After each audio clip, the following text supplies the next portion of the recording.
أعوذ بالله من الشيطان الرجيم. بسم الله الرحمن الرحيم. الحمد لله رب العالمين الرحمن الرحيم مالك يوم الدين إياك نعبد وإياك نستعين اهدنا الصراط المستقيم صراط الذين أنعمت عليهم غير المغضوب عليهم ولا الضالين.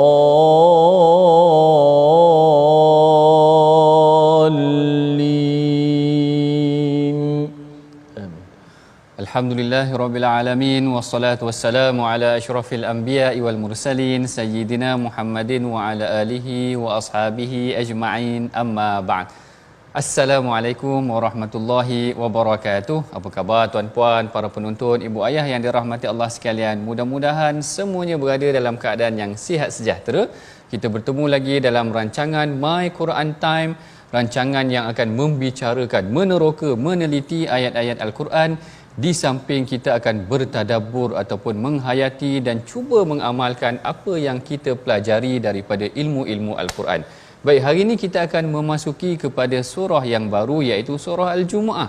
Sesuai dengan hari Jumaat yang akan kita lalui pada hari ini ataupun kita lalui pada hari ini. Tapi sebelum tu, sebelum saya terlupa, bersama dengan saya qari kita yang tidak asing lagi, juara rancangan akademik Al-Quran. Jangan main-main tuan-puan, ni juara ni.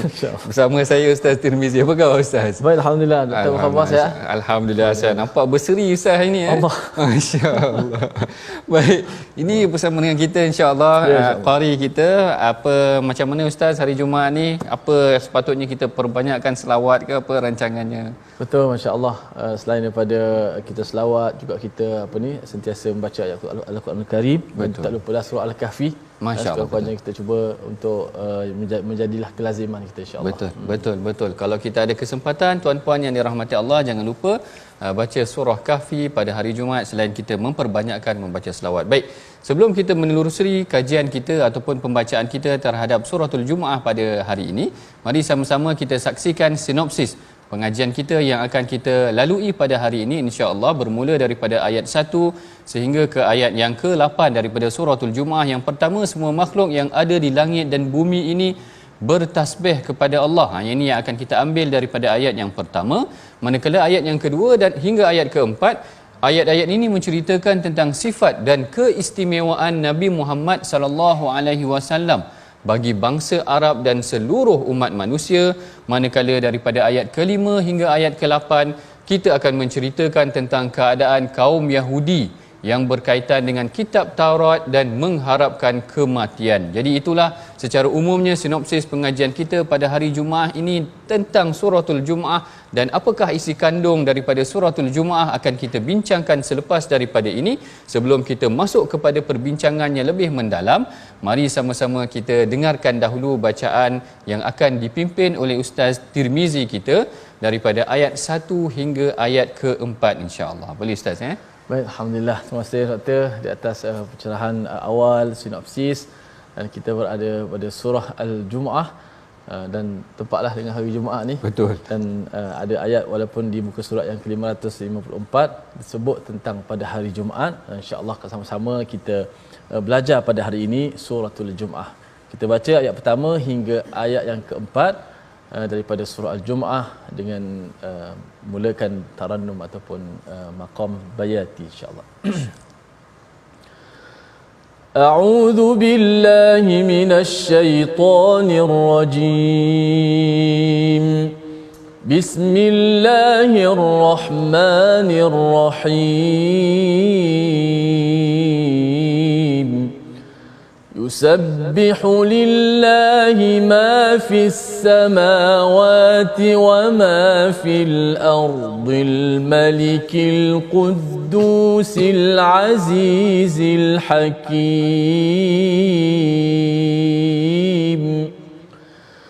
هو الذي بعث في الأميين رسولا منهم يتلو عليهم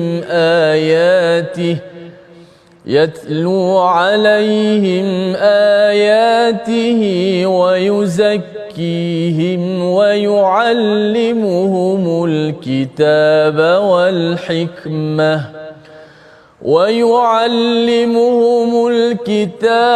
والحكمة وإن كانوا من قبل لفي ضلال مبين وآخرين منهم لما يلحقوا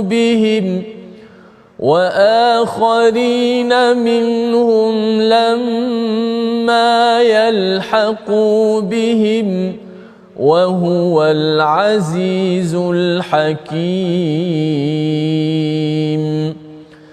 ذلك فضل الله يؤتيه من يشاء والله ذو الفضل العظيم صدق الله العظيم. Pada ayat yang pertama Allah Ta'ala berfirman, apa yang ada di langit dan apa yang ada di bumi sentiasa bertasbih kepada Allah yang Maha Raja, yang Maha Suci, yang Maha Perkasa dan yang Maha Bijaksana. Jadi tuan-puan yang dirahmati Allah sekalian, sebelum kita meneroka isi kandung daripada suratul Jumaah ini, mari sama-sama kita perhatikan biodata. Apakah background surah Jumaah ini sebagai satu pengenalan untuk kita mengetahui tentang beberapa huraian ataupun penjelasan daripada para ulama mengenai tentang kelebihan ataupun apakah background penurunan surah Al-Jumu'ah ini. Menurut Syekh Tantawi, suratul Jumu'ah ini adalah surah yang diturunkan di Madinah, Al-Madaniyah. Nanti kalau kita tengok pada hujung-hujung surah Jumaah ini ada arahan supaya kita menunaikan salat Jumaat dan juga tentang bagaimana ada sekumpulan, kisah ni agak menarik tapi nanti kita akan ceritakan nanti mengenai tentang kaum muslimin yang ketika mana berada di dalam solat Jumaat mereka, ketika Rasulullah sedang berkhutbah, mereka beredar, mereka keluar daripada solat Jumaat ataupun solat ketika Rasulullah sedang menunaikan khutbah tersebut. Ini menunjukkan situasi yang sebenar yang berlaku dalam keadaan umat Islam ataupun Rasulullah sedang menunaikan solat Jumaat. Jadi solat Jumaat ini dinamakan juga solat Jumaat kerana ia berkaitan tentang solat Jumaat itu tadi yang berlaku pada zaman Rasulullah sallallahu alaihi wasallam, dan dia diturunkan di Madinah berdasarkan peristiwa tadi menunjukkan memang dia berlaku di Madinah. Dan yang keduanya adalah kerana ada sebuah hadis yang diriwayatkan oleh Sayyidina Abu Hurairah. Nanti ini kita akan masuk juga perbincangan mengenai tentangnya, iaitu Abu Hurairah satu hari ada seorang lelaki tanya Rasulullah tentang ayat yang ketiga. Ayat yang ketiga nanti perbincangan dia kita masuk. Siapa yang dimaksudkan dengan kaum yang belum berjumpa dengan Rasulullah tetapi akan menyampaikan dakwah ataupun menerima dakwah ini? Lalu Rasulullah pegang tangan Salman. Rasulullah seakan-akan menunjukkan kepada Salman seolah-olah ada nanti satu kaum daripada bukan kaum Arab, Allah Ta'ala akan sampaikan dakwah ini kepada mereka. Ini menunjukkan tentang apa yang akan berlaku, diceritakan sudah di dalam suratul Jumaah. Dan ini juga menunjukkan suratul Jumaah itu diturunkan di Madinah kerana Sayyidina Abu Hurairah dia memeluk Islam ketika mana Rasulullah telah berada di Madinah. Jadi ini menunjukkan suratul Jumaah adalah surah yang diturunkan di Madinah. Dan kemudiannya suratul Jumaah ini menurut tafsir Tantawi, Syekh Tantawi menyatakan, dia kata sebenarnya suratul Jumaah ni adalah surah yang banyak dibaca oleh Rasulullah pada hari Jumaat. Yang ni yang disebutkan, dia kata waqad kana an-nabiy sallallahu alaihi wasallam kathiran ma yaqra'uha fi salatil Jumaah. Rasulullah baca suratul Jumaah ni dalam solat Jumaat mereka. Kita mungkin di Malaysia ni jarang-jarang orang baca surah Jumaah ni dalam solat Jumaat mereka, tetapi inilah yang diceritakan di dalam hadis yang diriwayatkan oleh al-Imam Muslim yang menyatakan kana yaqra fi salatil Jumaah bi suratil Jumaah wal munafiqun. Rasulullah dalam solat Jumaat baginda membaca suratul Jumaah dan juga baginda membaca suratul Munafiqun, surah selepas daripada surah Jumaat ni tadi. Bahkan dalam riwayat yang dinukilkan oleh al-Imam Baihaqi ada menceritakan pada malam Jumaat. Tadi pada solat Jumaat pada siang hari, pada waktu Zuhur, waktu Jumaat tersebut. Ada riwayat daripada al-Imam Baihaqi yang menyebutkan, dia kata pada malam Jumaat, hari Khamis iaitu malam Jumaat, Rasulullah akan membaca suratul Jumaah dalam solat Isyak baginda. Jadi ini menunjukkan bila nak masuk waktu nak masuk hari Jumaat, Rasulullah baca surah Jumaah. Kalau pada solat Jumaat pun Rasulullah membaca solat Jumaat surah Jumaah ni tadi. Kalau kita tengok Ustaz Tirmizi di Malaysia, ada ke orang baca surah Jumaah dalam solat Jumaat dia orang? Ke jarang-jarang? Jangan-jangan dengar. Jangan-jangan kan. Tapi mungkin ada ataupun mungkin selepas daripada ini, kalau ada dalam kalangan kita ni yang para imam, ustaz-ustazah yang turut menghadiri pengajian kita pada hari ini, boleh sama-sama saya kira untuk mengamalkan. Kalau rasa macam panjang nanti orang marah pula baca panjang satu muka surat setengah ni, mungkin boleh baca yang belakang, ya ayyuhallazina amanu idza nudiya lis-salati min yaumil jumu'ati, kerana kita mengamalkan ataupun sekurang-kurangnya kita cuba mengamalkan apa yang telah dilakukan oleh baginda Nabi SAW. Baik itu mengenai tentang sedikit latar belakang mengenai tentang solat Jumaat, mengenai tentang surah Al-Jumuah. Baik, kita masuk kepada ayat yang pertama. Ayat ni menarik. Ayat ini adalah puji-pujian Allah ataupun puji-pujian daripada makhluk. Yusabbihu lillahi ma fis samawati wa ma fil ard. Seluruh apa yang ada di langit dan bumi ini bertasbih kepada Allah. Dan kalau kita perhatikan sebelum ini, perbincangan kita daripada surah Hasyr, Allah Ta'ala cerita juga sabbaha lillahi ma fis samawati wa ma fil ard. Dalam surah Hasyr, Allah Ta'ala menggunakan fi'il madhi. Perbincangan kita dah sentuh dah sebelum ni. Fi'il madhi ni iaitu past tense. Betul Ustaz, past tense ni benda yang dah berlaku. Sabbaha lillahi ma fis sama. Tapi dalam suratul Jumaah, Allah Ta'ala menggunakan fi'il mudhari'. Dia kata present tense. Present tense betul ke tak, saya tak tahu sebutan itu. Iaitu tentang apa yang sedang berlaku. Apa yang sedang berlaku, dan ini perkaitannya diceritakan oleh al-Imam Ibn Ashur, kalau tak silap saya, sangat menarik. Dia kata kalau konten surah Hasyr itu menceritakan tentang Bani Nadir dah berlaku dah. Maknanya perkara perbincangan munafikun tentang perdebatan mereka nak menghapuskan Rasulullah semua telah berlaku, lalu digunakan puji-pujian itu adalah menggunakan fi'il madhi, maka dalam suratul Jumaah penekanannya sebenarnya selain daripada perancangan Yahudi juga adalah tentang solat Jumaat. Dan solat Jumaat ini adalah perkara yang berlaku secara berterusan. Bila berlaku secara berterusan, sebahagian ulama tafsir kata Allah Ta'ala menggunakan yusabbihu lillahi ma fis samawati wa ma fil ard. Dan perkataan tasbih ini dalam ayat Al-Quran ada 4 format. Maknanya ada yang masdar, macam subhanallazi asra, Allah Ta'ala puji, mulakan dengan pujian. Tadi Allah Ta'ala gunakan fi'il madhi dalam suratul Hasyr, sabbaha lillah. Ada yang Allah Ta'ala gunakan yusabbihu lillah dalam suratul Jumaah. Allah Ta'ala guna juga suruh kita bertasbih, sabbihisma rabbikal a'la. Jadi ada 4 format yang berbeza yang menunjukkan kesemua makhluk bertasbih kepada Allah Ta'ala. Malu kita tak tasbih kepada Allah Ta'ala. Sehingga kan guruh pun yusabbihur ra'du kan, maknanya guruh bertasbih, pokok bertasbih. Malu kita sebagai manusia tidak bertasbih kepada Allah Ta'ala.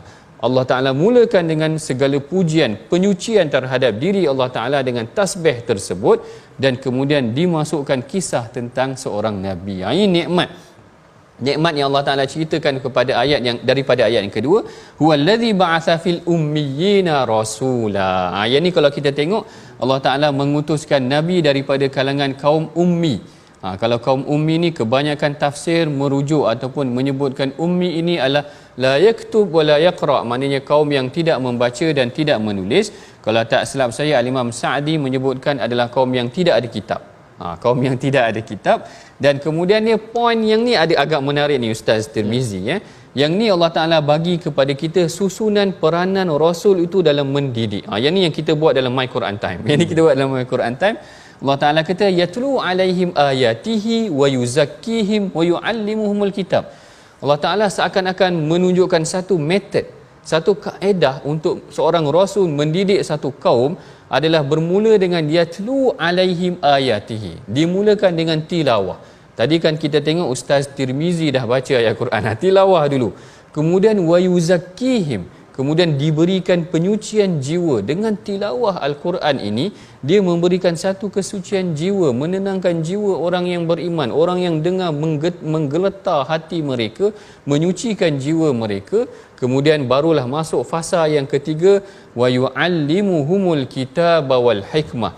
Dan kemudian Allah Ta'ala menyatakan Rasulullah itu akan mengajarkan kepada mereka kitab dan juga hikmah. Ada yang menafsirkan hikmah ni sebagai Quran, sebagai hadis, iaitu sunnah itu sendiri, seperti Al-Imam Syafi'i menafsirkan hikmah di sini sebagai sunnah itu tadi, iaitu Rasulullah mengajarkan Al-Quran dan kemudian Rasulullah mengajarkan juga hadis. Jadi dekat sini kita dapat satu pengajian ataupun pengajaran yang sangat penting.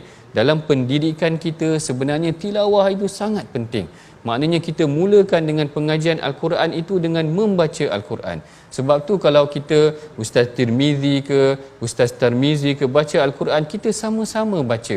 Maknanya kita gemakan bacaan Al-Quran kita satu Malaysia. Bermula dengan bacaan ayat Al-Quran inilah barulah datang tazkiyah, penyucian jiwa, dan kemudian ta'lim, iaitu wa yu'allimuhumul kitaba wal hikmah. Cuma nanti mungkin timbul persoalan. Kerana dalam suratul Baqarah, Nabi Ibrahim punya doa lain sikit.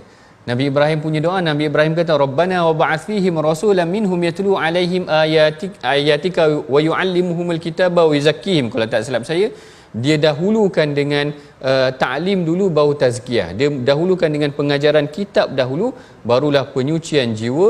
Yang ini para ulama kata itu adalah dari perspektif doa Nabi Ibrahim. Dia mengharapkan sedemikian. Lalu Allah Ta'ala turunkan ayat daripada suratul Jumu'ah menjelaskan bahawa sebenarnya turutan yang lebih baik adalah dengan tilawah dahulu, baca Al-Quran dahulu.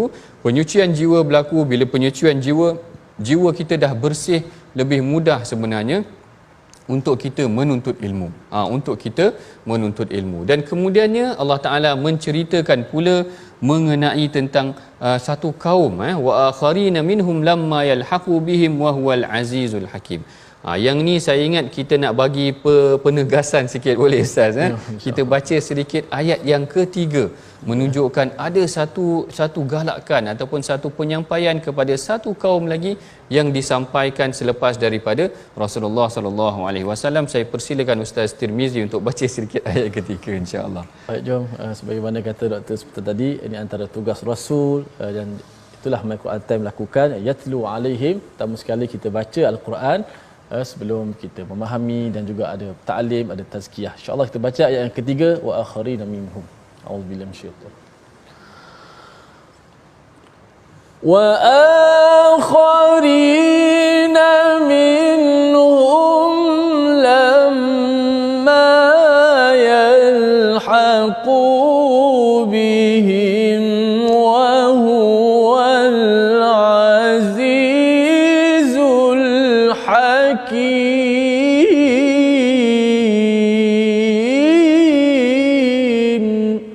Sadaqallahul azim. Sadaqallahul azim. Dan Nabi Muhammad juga diutuskan buat orang-orang selain daripada mereka yang masih belum datang lagi dan tetap akan datang, menghubungi mereka. Dan ingatlah Allah lah jua yang maha kuasa lagi maha bijaksana. Jadi di sini menunjukkan, Syekh Tantawi menyatakan bahawa sebenarnya kalau ayat kedua, Rasulullah itu diutuskan kepada kaumnya, kemudian diutuskan juga kepada wa akharina minhum, dan kaum-kaum yang lain yang bukan daripada kaum Arab yang ada ketika itu ataupun ajam, bukan Arab yang ada ketika itu, lamma yalhaqu bihim, yang belum lagi, yang masih belum datang lagi.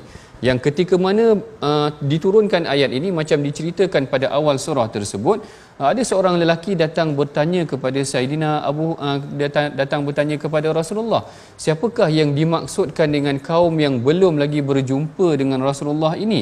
Lalu Rasulullah sallallahu alaihi wasallam memegang tangan Salman Al-Farisi. Seakan-akannya Rasulullah menunjukkan bahawa nanti akan sampai dakwah aku ni kepada semua kaum Parsi. Kan setelah daripada perang Khandaq, Rasulullah mengutuskan surat kepada Raja Parsi, kepada Raja Rom, kepada Raja Habsyah, kepada semua kerajaan yang berada di sekitar Madinah itu untuk menunjukkan dakwah ini wa akharina minhum lamma yalhaqu bihim. Allah Taala akan utuskan rasul yang menyampaikan kepada yang lain yang belum bertemu dengan Rasulullah sallallahu alaihi wasallam lagi. Dan daripada ayat ini sebenarnya ada satu pengajaran yang penting yang sekurang-kurangnya kita belajar dalam fasa pertama pengajian kita pada hari ini, iaitu tentang menyampaikan. Maknanya kalau kita tengok sifat Rasulullah ini adalah orangnya menyampaikan. Sifat kita juga sebagai seorang Muslim bukan sekadar kita menyampaikan buat diri kita, tetapi kita menyampaikan kepada orang lain. Saya suka untuk kongsikan satu hadis yang diriwayatkan daripada Sayyidina Abdullah bin Mas'ud yang dikatakan nadarallahu mar'an sami'a maqalati. Allah Ta'ala akan memberikan seri wajah kepada orang yang mendengar sesuatu daripada Rasulullah sallallahu alaihi wasallam, fahafizaha, dihafal, fawa'aha, diingat dan dihafal, dia cuba ingat, faballaghaha, lalu dia sampaikan dia. Lalu al-Imam Ibn Qayyim kata hadis ini adalah hadis yang cukup menunjukkan kemuliaan orang yang menyampaikan satu kebaikan, kerana Rasulullah sendiri yang cakap. Rasulullah cakap macam Piramli, Rasulullah sendiri yang doa kan, nadarallahu mura'an, Allah Ta'ala yang akan memberikan seri wajah. Allahu Akbar. Kalau hari ini kita sampaikan hari-hari, maknanya Allah Ta'ala akan berikan seri wajah kepada orang yang menyampaikan kebaikan, yang dengar daripada Rasulullah sallallahu alaihi wasallam. Sebab itulah Muhammad bin Ka'ab kata man ballaghahul Quran faka'annama ra'an nabi. Siapa yang sampaikan Quran seumpama dia melihat Rasulullah sallallahu alaihi wasallam. Baik, ini kita sampai sesi pertama daripada perbincangan kita pada hari ini. Mari tuan-puan sama-sama kita pelajari dahulu perkataan pilihan kita pada hari ini, iaitu perkataan lahiqa yang kita baru baca tadi, iaitu wa akharina minhum lamma yalhaqu bihim. Lahiqa ni maksudnya berjumpa. 6 kali disebutkan perkataan ini di dalam Al-Quran. Berjumpa ataupun bertemu, berjumpa ataupun bertemu. Kalau tuan-puan pernah pergi Mesir, Ustaz Tirmizi, kita nak kejar bas tu sebab bas tak berhenti. Jadi Arab akan kata ilhaq ni maknanya kejar bas tu biar dapat tangkap bas tu sebab bas tak berhenti. Saya teringat perkataan Arab ni, Arab guna ilhaq, maksudnya kejar. Itu adalah perkataan lahiqa yang kita pelajari daripada sesi pertama perbincangan kita pada hari ini insya-Allah. Dan kita mungkin akan rehat dahulu seketika, kita akan sambung lagi perbincangan kita selepas daripada ini. Jangan ke mana-mana, baca, faham dan amal.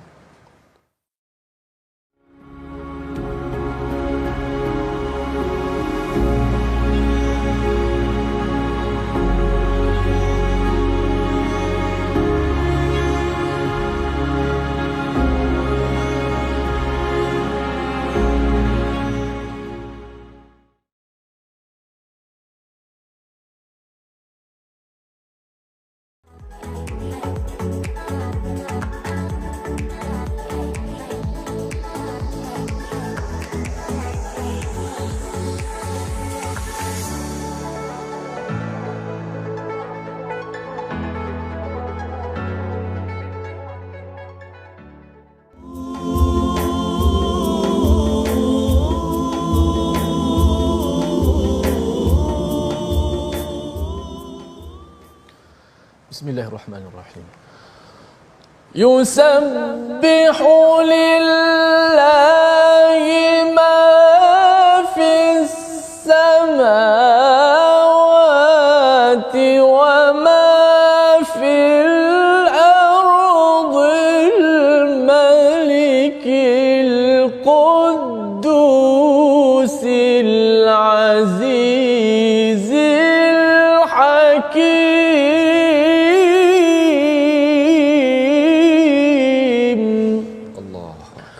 Apa yang ada di langit dan yang ada di bumi sentiasa bertasbih kepada Allah yang Maha Raja, yang Maha Suci, yang Maha Perkasa, lagi Maha Bijaksana. Inilah ayat yang pertama daripada suratul Jumu'ah yang telah kita baca dan tadabbur sebentar tadi, bahawa segala apa yang ada di langit dan bumi ini semuanya bertasbih, menyucikan, memuji Allah Subhanahu Wa Taala. Maka marilah sama-sama kita menjadi orang yang sentiasa bertasbih, kepada Allah Subhanahu Wa Taala. Bahkan kalimah tasbih juga sebagai satu kalimah yang sangat hebat. Bila kita rokok, bila kita sujud, itulah bacaan yang sentiasa kita baca, tasbih. Dalam banyak-banyak bacaan yang ada, kita memuji Allah Subhanahu Wa Taala.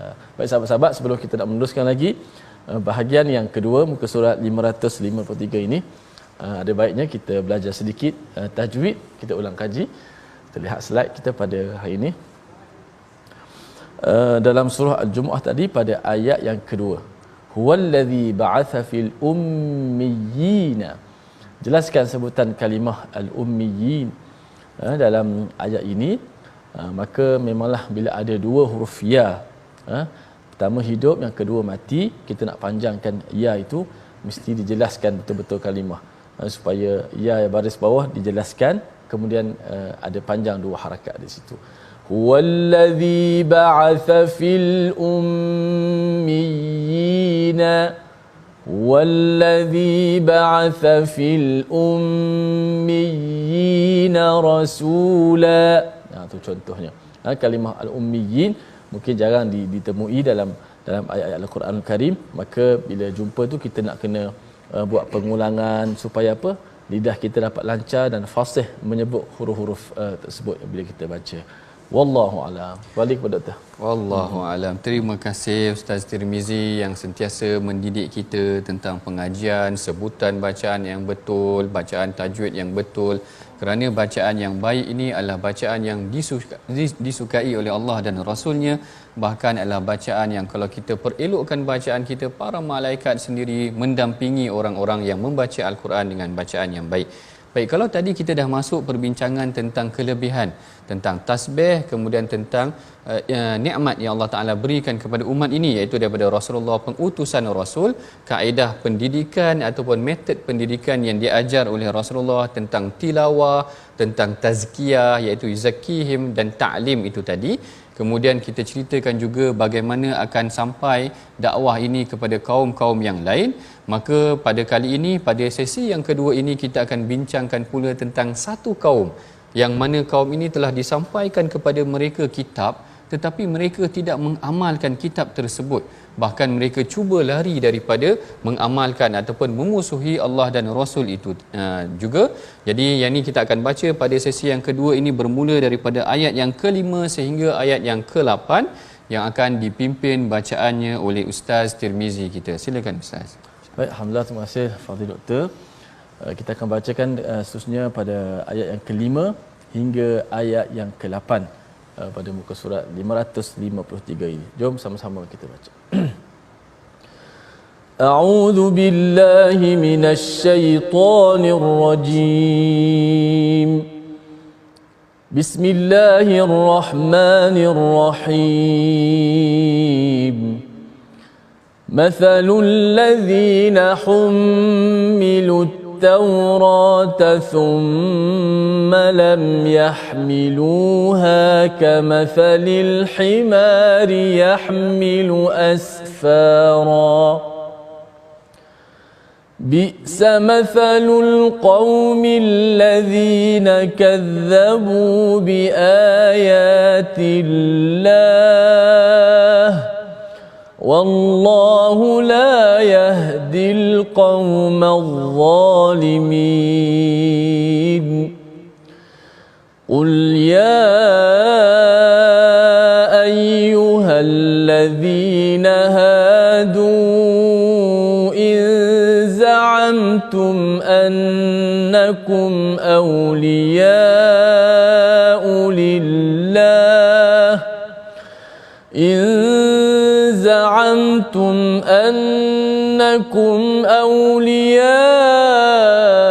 لله من دون الناس فتمنوا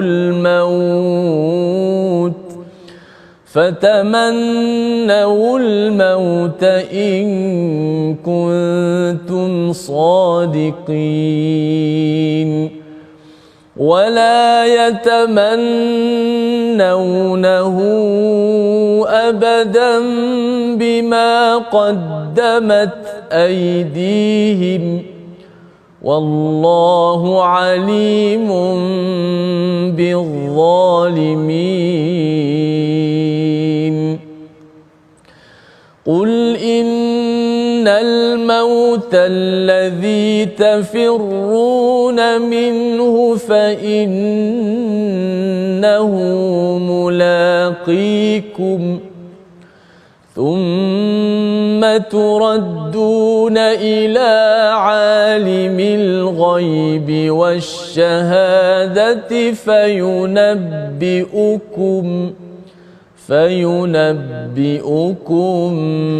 بما كنتم تعملون. Sadaqallahul Azim. Dan pada ayat yang kelima Allah Ta'ala berfirman, iaitu sifat-sifat Nabi Muhammad itu telah pun diterangkan di dalam kitab Taurat, tetapi orang Yahudi tidak mempercayainya. Maka bandingan orang-orang Yahudi yang ditanggungjawabkan dan ditugaskan mengetahui dan melaksanakan hukum kitab Taurat itu tidak menyempurnakan tanggungjawab dan tugas itu, samalah seperti keldai yang memikul kitab-kitab tebal sedangkan ia tidak mengetahui kandungannya. Masya Allah, yang ini adalah satu tempelak, iaitu Allah Ta'ala menegur sikap orang Yahudi. Allah Ta'ala cuba buat satu perbandingan. Tengok dalam fasa pertama perbincangan kita ceritakan tentang sifat Rasulullah yang kerjanya menyampaikan. Dia tilawah, membaca, kemudian dia tazkiyah, membersihkan jiwa, dan dia ta'lim, dia menyampaikan kitab, mengajarkan kitab. Berbanding dengan orang-orang Yahudi, Allah Ta'ala menceritakan, dia kata mereka ini dah tahu dah tentang isi kandung kitab Taurat. Mereka tahu tentang hukum dalam kitab Taurat. Mereka tahu akan kedatangan Nabi daripada keturunan Ismail ini daripada kitab Taurat. Tetapi mereka tidak menyampaikannya, tidak beriman kepadanya, bahkan menyembunyikannya. Lalu Allah Ta'ala kata, mathalul ladzina hummilut taurata thumma lam yahmiluha kamathalil himari yahmilu asfara. Seumpama mereka yang memikul kitab Taurat ini kemudian mereka tidak mengamalkannya, maka seumpama himar, iaitu keldai yang membawa barang-barang ataupun lembaran-lembaran buku-buku yang tebal. Yang ini sebenarnya tuan-puan adalah pengajaran buat diri kita sendiri. Kita tengok sifat Rasulullah. Rasulullah dia akan menyampaikan dan mengambil peluang untuk menyampaikan sesuatu dalam setiap keadaan yang ada. Saya bagi contoh macam hadis Rasulullah dengan Umar bin Abi Salamah, iaitu kanak-kanak yang sedang makan dengan Rasulullah. Waktu makan dengan Rasulullah pun Rasulullah sempat lagi bagi pengajaran. Rasulullah kata kepada Umar, dia kata, ya gulam samillah wa kul biyaminik wa kul mimma yalik. Wahai budak, makan baca bismillah dahulu. Tengok dengan kanak-kanak pun Rasulullah bagikan penyampaian dia, betul Ustaz Dengan Muaz bin Jabal, wa huwa radifu Rasulillah. Waktu tu Muaz sedang menunggang di belakang Rasulullah. Rasulullah sempat lagi sampaikan kepada Muaz, ya Muaz, u'allimuka, nak tak engkau kalau aku ajarkan satu kalimah, kalau engkau sebut engkau akan masuk syurga. Macam tu Muaz rasa excited bila dengar hadis tu. Sama juga macam hadis dengan Abdullah bin Abbas. Rasulullah sampaikan ketika mana menunggang dengan Abdullah bin Abbas. Jadi kita tengok dekat sini dengan Umair, ma fa'alan Nughair, Rasulullah sampaikan kepada seorang sahabat budak kecil yang namanya Umair dan sebagainya, menunjukkan Rasulullah sekalipun dengan kanak-kanak, orang dewasa, orang tua dan sebagainya, dia akan mengambil kesempatan untuk mendidik dan menyampaikan kepada mereka. Tetapi tidak kepada orang Yahudi ataupun kaum Yahudi ini yang telah diberikan kitab Taurat, mereka tidak mengamalkannya, bahkan tidak beriman. Allah Ta'ala cela mereka. Dan ini sebenarnya, ini saya nak cerita sikit lah Ustaz Tirmizi. Ini sebenarnya satu peringatan buat diri kita juga. Kadang-kadang banyak kita belajar, kadang-kadang banyak kita hafal Quran, tapi kita tak amalkan dia. Allahu Akbar. Ini muhasabah buat diri kita. Dan yang lebih luar biasa lagi, ada yang mendakwa dah hafal 15 juzuk. Allahu Akbar. Dah hafal 15 juzuk tetapi dia mempersendakan Islam pula. Ada kes-kes yang mungkin terkini juga, mendakwa telah menghafal 15 juzuk Al-Quran, lalu kita bacakan kepada mereka ayat ini.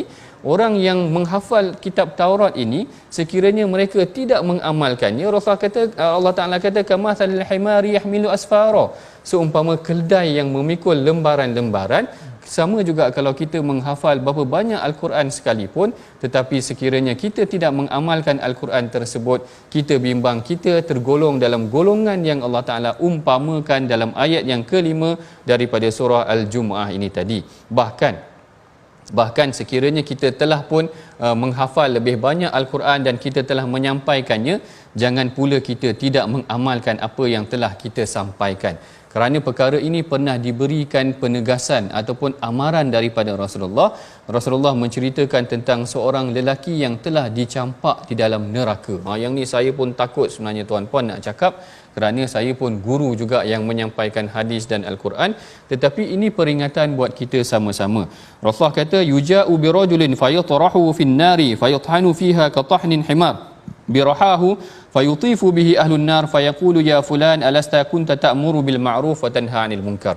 Rasulullah kata bahawa nanti akan ada seorang lelaki yang dicampakkan ke dalam api neraka sehingga terburai usus-ususnya dan dia menggelepar, dia berpusing seperti berpusingnya himar ataupun berpusingnya keldai itu pada batu kisaran. Maknanya kan ada keldai yang pusing untuk kisar gandum dan sebagainya. Jadi Rasulullah gambarkan akan ada seorang lelaki yang berpusing-pusing menggelepar di dalam neraka sehingga terburai usus-ususnya, lalu penghuni neraka mengemuruninya, maknanya dekat dengannya, lalu dia kata alas takunta ta'muru bil ma'ruf, bukankah engkau dulu yang mengajarkan kami melakukan amar ma'ruf dan nahi mungkar? Lalu lelaki itu kata fayaqulu inni kuntu amirun bil ma'ruf wala af'aluhu, memanglah aku dulu memang mengajak manusia melakukan kebaikan, tetapi aku sendiri tidak melakukan kebaikan. Yang ini adalah satu penegasan, satu amaran daripada Allah Ta'ala bahawa sebenarnya ataupun daripada Rasulullah, andai sekiranya kita melakukan sesuatu tetapi kita bercakap tentang sesuatu, kita suruh orang buat sesuatu tetapi kita tidak mengamalkannya, kita bimbang kita tergolong dalam golongan orang yang akan dicampakkan ke dalam neraka dalam keadaan mereka ini diseksa kerana tidak mengamalkan apa yang telah diungkapkan, iaitu lima taquluna ma la taf'alun. Kenapa kamu cakap perkara yang tidak kamu amalkan tu tadi. Baik, kalau kita tengok kemudian seterusnya, Allah Ta'ala menceritakan pula tentang ancaman kepada orang-orang Yahudi. Allah Ta'ala kata qul ya ayyuhallazina hadu in za'amtum annakum awliya'u lillahi min dunin nasi fatamannawul mauta in kuntum sadiqin. Wahai orang-orang yang beragama Yahudi, kalau kamu menganggap bahawa kamulah sahaja orang-orang yang dikasihi Allah, tidak termasuk umat-umat manusia yang lain, maka bercita-citalah untuk mati supaya kamu dimatikan jika kamu orang yang benar. Maksudnya di sini adalah kerana Yahudi ini dia beranggapan dia adalah kaum yang dimuliakan oleh Allah. Aulia Allah kat sini, auliaulillah. Qul ya ayyuhallazina hadu in za'amtum annakum auliaulillah. Wahai orang-orang Yahudi yang beragama Yahudi, sekiranya kamu menyangkakan kamu ini adalah kekasih-kekasih Allah. Kenapa mereka menyangkakan mereka ni kekasih-kekasih Allah? Kerana mereka merasakan mereka adalah kaum yang terpilih. Mereka merasakan mereka ni kaum yang terpilih, keturunan mereka daripada keturunan nabi-nabi yang terpilih. Bahkan dia kata Uzairu binillah, di sisi kami ada Uzair yang dikatakan anak Allah. Yang ini semua adalah dakwaan mereka. Mereka merasakan mereka adalah ahibba, iaitu orang yang dikasihi oleh Allah. Lalu Allah Ta'ala kata kepada Rasulullah, cuba cabar orang Yahudi ni. Kalau betul dia merasakan dia ni adalah kekasih Allah, cuba cabar dia supaya dia bercita-cita ataupun dia mengharapkan kematian. Kalau dia mati nanti tengok dia selamat ke tak. Gambaran dia seakan-akan begitu. Kerana mereka merasakan mereka ni sangat disayangi oleh Allah, Allah cabar mereka. Lalu yang ni yang dikatakan oleh Syekh Tantawi, dia menukilkan satu hadis yang mana Rasulullah SAW bila mana sampai di Madinah, kaum Yahudi Madinah ni dia berbincang dengan Yahudi Khaybar. Dia bincang dengan Yahudi Khaybar, dia kata ini taba'tum Muhammadan ata'nahu. Kaum Yahudi Madinah cakap dengan Yahudi Khaybar, dia kata kalau engkau beriman dengan Muhammad, kami akan beriman dengan dia. Lalu Yahudi Khaybar kata nahnu abna'u Khalilur Rahman, kita ni adalah anak kepada kekasih Allah. Jadi dia kata dia merasakan dirinya hebat. Wa minna Uzairu binillah, dan di kalangan kami ada Uzair, iaitu anak kepada Allah. Bila masa pula Nabi ni datang daripada kaum Arab. Yang ini adalah satu kedudukan yang kita harus juga belajar. Kadang-kadang kita ni tergolong daripada golongan orang-orang yang hebat-hebat sikit, kita merasakan keegoan tu datang dalam jiwa kita. Mungkin kita keturunan tertentu ke, jangan pula kerana keturunan tertentu kita merasakan diri kita terlalu mulia. Mungkin kita ni keturunan Datuk Tan Sri ke, kita rasa kita terlalu hebat, tak boleh juga begitu, ataupun keturunan yang tertentu sehingga menyebabkan kita merasa ego terhadap orang lain. Lalu Allah Ta'ala mengajak mereka ni muhasabah juga, bahawa kalau betul engkau ni orang yang sangat dikasihi oleh Allah Ta'ala, kenapa tidak engkau mengharapkan kematian agar sama-sama kita bertemu dengan kematian tu nanti. Baik, dan pada penghujung ataupun ayat yang kedua terakhir ini, Allah Ta'ala menceritakan memang Yahudi ni tak berani punya untuk menghadapi kematian. Wala yatamannaunahu, yang disebutkan, dan mereka tidak akan mengharapkan kematian. Menyebutkan tentang kematian ini sebenarnya tuan-puan, dua ayat yang terakhir ini menceritakan tentang satu sifat orang Yahudi yang takut akan kematian. Yang keduanya, Allah Ta'ala mengingatkan kepada kita, kul innal mautal ladzi tafirruna minhu fa innahu mulaqikum. Allah Ta'ala kata mati itu pasti. Yang ini pengajaran yang penting buat diri kita, bahawa dalam kehidupan ini Rasulullah sering mengingatkan tentang kematian. Yang ini kalau kita bacakan beberapa hadis kepada tuan-puan, bagaimana Rasulullah SAW ni mengingatkan kematian kepada para sahabat secara praktikal.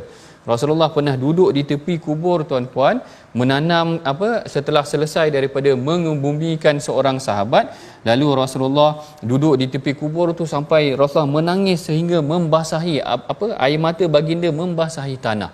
Yang ni yang diceritakan oleh Sayyidina Al-Barra. Lalu Rasulullah kata kepada para sahabat, ya ikhwani limithli hadza fa'iddu. Dia kata kepada para sahabat, wahai para sahabat, macam nilah kita nanti.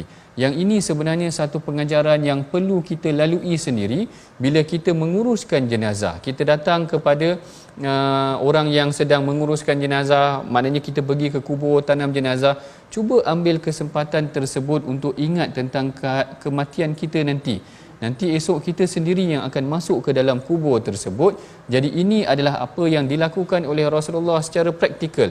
Duduk di tepi kubur, menangis di tepi kubur, dan mengingatkan kepada para sahabat bahawa kematian ini akan pasti, fa'iddu, maka bersedialah terhadap kematian yang akan datang. Bahkan Rasulullah mengingatkan tentang bahawa orang yang mengingati mati ini adalah aktsaruhum lil mauti dzikra. Orang yang paling banyak mengingati mati ini adalah orang yang bijaksana. Bahkan kalau kita tengok beberapa orang tabi'in, sebagai contoh Sufyan bin Uyainah ataupun Sufyan Ats-Tsauri. Sufyan Ats-Tsauri kalau tak silap saya adalah tokoh ketua ulama pada zaman dia. Ada yang kata Sufyan Ats-Tsauri ni lebih hebat daripada Imam Malik. Tetapi seorang tabi'in pernah melihat, dia kata, aku sentiasa menyaksikan Sufyan Ats-Tsauri ni selalu menangis pada setiap malam.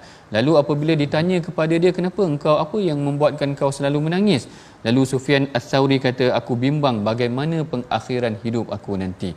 Bayangkan, tokoh ulama pada zaman dia, ada yang menyatakan Sufyan Ats-Tsauri ni lebih hebat daripada Al-Imam Malik.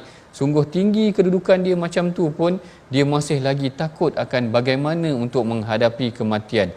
Begitu juga dengan Al-Imam Malik bin Dinar, seorang yang dikatakan sangat alim ataupun zuhud pada zaman dia, juga dikatakan menangis sehingga basah janggutnya dan memegang janggutnya, bimbang bagaimana kematian yang akan dihadapi oleh beliau.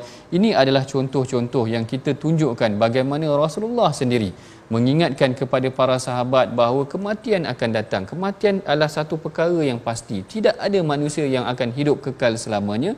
Maka Rasulullah kata, bersedialah untuk mati. Kalau kita datang ziarah kubur orang, kalau kita datang menziarahi orang yang meninggal untuk diuruskan jenazahnya, maka ingatkan diri kita bahawa kita akan lalui perkara yang sama seperti mana yang ditunjukkan oleh baginda Nabi SAW, sehingga baginda sendiri menangis di tepi kubur tersebut. Yang ini cuba praktikkan secara praktikal, dan kemudiannya cuba sentiasa setiap malam mengingati mati seperti mana yang dilakukan oleh Sayyidina Sufyan Ats-Tsauri. Dan begitu juga mengingati mati ini adalah satu tindakan yang sangat bijaksana. Baik, kita telah pun hampir sampai kepada penghujung perbincangan kita.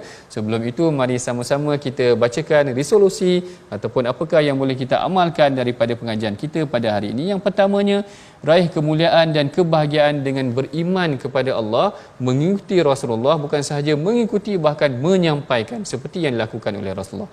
Yang keduanya adalah sentiasa membaca kitab, iaitu tilawah tadi yang diturunkan oleh Allah Ta'ala, dan berusaha mengamalkannya, tidak menjadi seperti orang Yahudi yang tidak mengamalkan kitab mereka.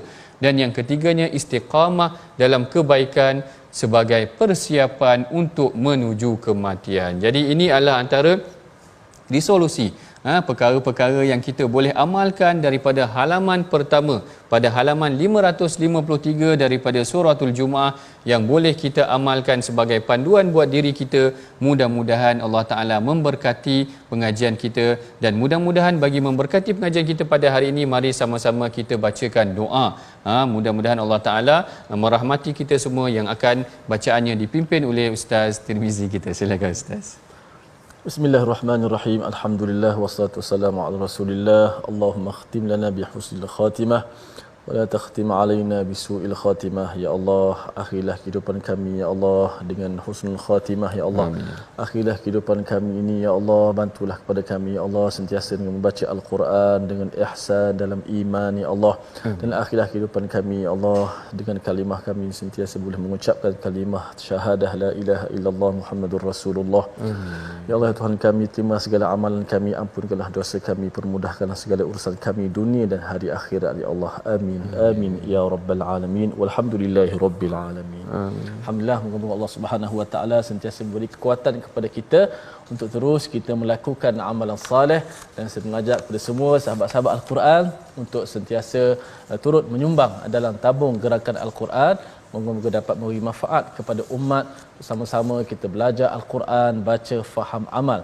Dan jangan lupa saksikan ulangan malam ini dan esok pagi My Quran Time, dan mudah-mudahan kita sentiasa dimuliakan dengan Al-Quran Karim. Bertemu lagi dalam My Quran Time, baca, faham, amal. Assalamualaikum warahmatullahi